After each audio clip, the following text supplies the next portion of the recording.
ধরুন আর্জেন্টিনা যদি থার্ড পজিশনের জন্য এই ম্যাচটা খেলতো, তাহলে লিওনেল মেসি সেখানটায় খেলতেন কিনা।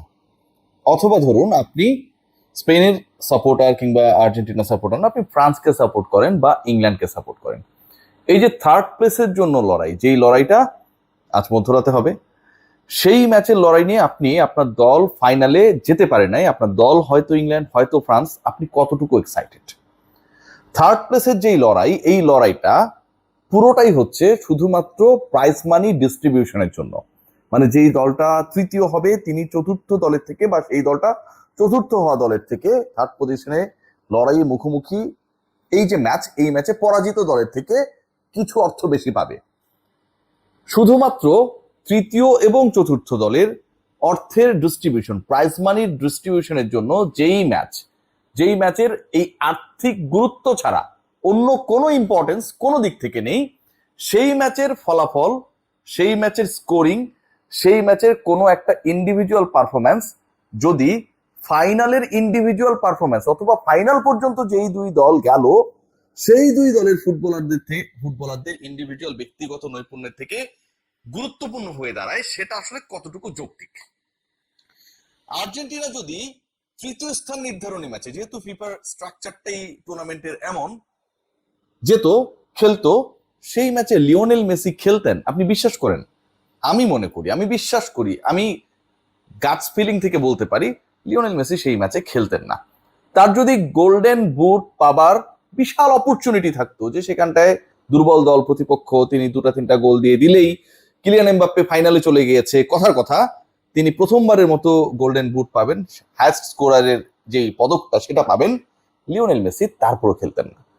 কিন্তু এই থার্ড পজিশন নির্ধারণী ম্যাচে এমবাপ্পেরা ঠিকই মাঠে নামবেন, খেলবেন, কারণ লিওনেল মেসির সাথে পারফরমেন্স, ব্যক্তিগত নৈপুণ্যের জায়গায় তাদের যেমন বিশাল পার্থক্য রয়েছে, গ্রেটনেসের জায়গায় যেমন বিশাল পার্থক্য রয়েছে, ঠিক তেমনি ব্যক্তিত্বের জায়গায় লিওনেল মেসি তো আর এমনি এমনি লিওনেল মেসি না। লিওনেল মেসি যে এবারে টুর্নামেন্টে 8 গোল করেছে, 4টা অ্যাসিস্ট করেছে, এখন পর্যন্ত গোল্ডেন বুটের লড়াইয়ে সবচেয়ে বেশি এগিয়ে থাকা ফুটবলার তিনি।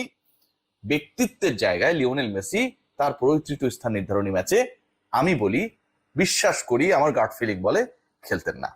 এখন এরকম একটা ম্যাচ, যেই ম্যাচটা একটু আগে যেমনটা বলছিলাম যে পুরোটাই হচ্ছে আর্থিক ডিস্ট্রিবিউশন নিয়ে অথবা বন্টন নিয়ে, মানে একটা সমাধানের পথ হিসেবে বিবেচিত হবে, এবং এই ম্যাচের অন্য কোনো গুরুত্ব নেই।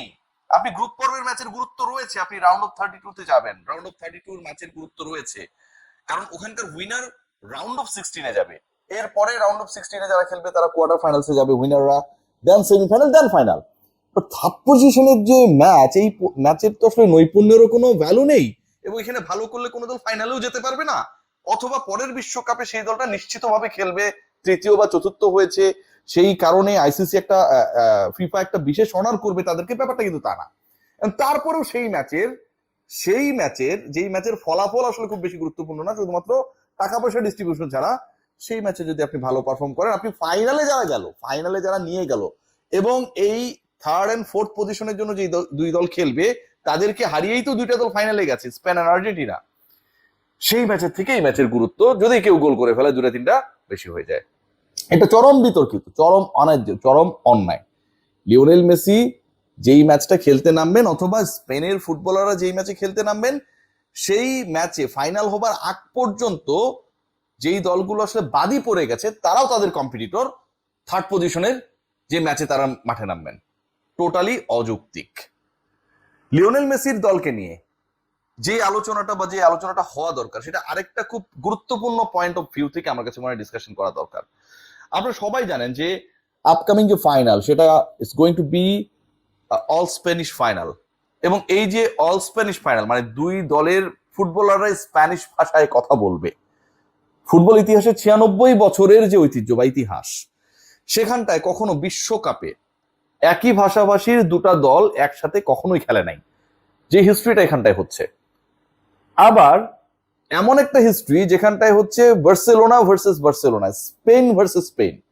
বার্সেলোনার 8 জন ফুটবলার ফাইনালে মাঠে নামবে, এবং সেই 8 জনের ফুটবলারের 8 জনই হচ্ছে স্পেনের হয়ে খেলবে।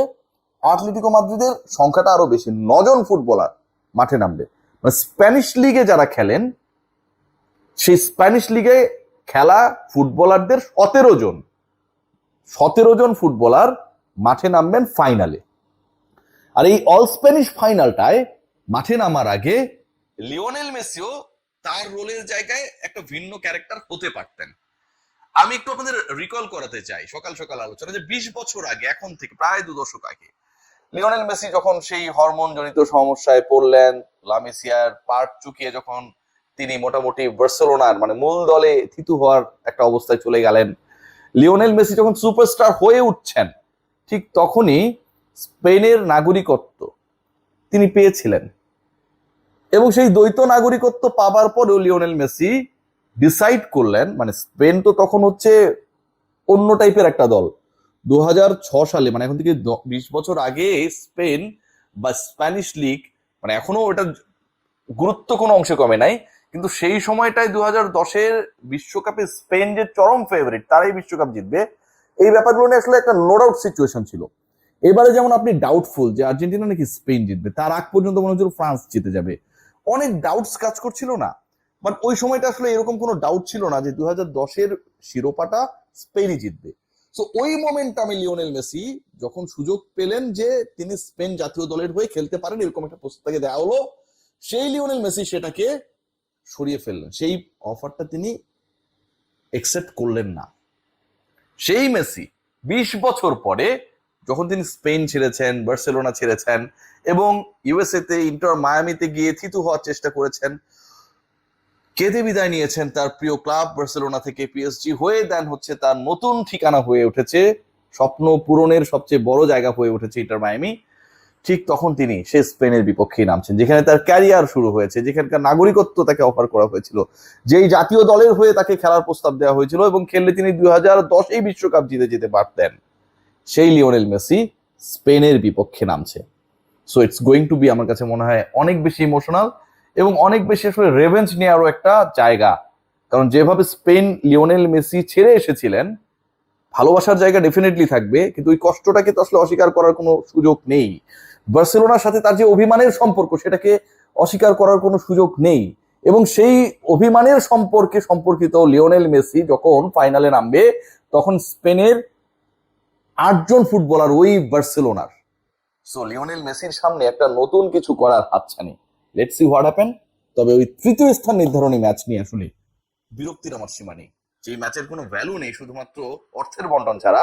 সেখানকার পারফরমেন্স যদি ফাইনালকে প্রভাবিত করে বা ফাইনালের পারফরমারদেরকে প্রভাবিত করে, এর থেকে দুঃখজনক আর কি হতে পারে?